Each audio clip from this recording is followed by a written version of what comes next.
ക്രിസ്തുവിൽ ഏറ്റവും സ്നേഹം നിറഞ്ഞവരെ, സ്വയം സമ്മാനമാകുക എന്നതാണ് ഒരാൾക്ക് നൽകുവാൻ കഴിയുന്ന അമൂല്യ സമ്മാനം. വിലപിടിപ്പുള്ള വലിയ സമ്മാന പൊതികളേക്കാൾ വിലമതിക്കാനാവാത്ത സാന്നിധ്യമാണ് യഥാർത്ഥമായ സമ്മാനം. ദൈവം സ്വയം സമ്മാനമായതിൻ്റെ സാന്നിധ്യമായതിൻ്റെ ഓർമ്മയാണ് ക്രിസ്തുമസ്. പുൽത്തൊട്ടിൽ കിടക്കുന്ന ശിശു ദൈവ സാന്നിധ്യത്തിൻ്റെ, അതോടൊപ്പം തന്നെ ലാളിത്യത്തിൻ്റെ, നിസ്സഹായതയുടെ അടയാളമാണ്. മനുഷ്യാവതാരം ചെയ്ത ഈശോ നമുക്ക് സംലഭ്യനാകുന്നത് പോലെ ഇന്നും വിശുദ്ധ കുർബാനയിൽ അവൻ അപ്പമായി നമുക്ക് സംലഭ്യനാകുന്നു. ഇതിലൂടെ അവൻ നമ്മെ പഠിപ്പിച്ച ഒരു പാഠമുണ്ട്. ഏറ്റവും എളിയ ഈ സഹോദരന്മാരിൽ ഒരുവന് നിങ്ങൾ ചെയ്തു കൊടുത്തപ്പോൾ എനിക്ക് തന്നെയാണ് ചെയ്തു തന്നതെന്ന്.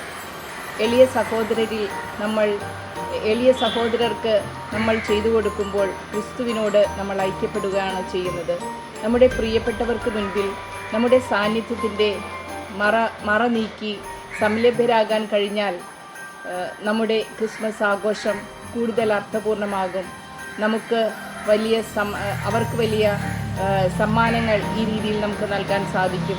ധനം കൊണ്ട് മാത്രമല്ല, ദയ, അറിവ്, പ്രാർത്ഥന, സ്പർശം, നല്ല വാക്ക്, എന്തിലേറെ ഒരു പുഞ്ചിരി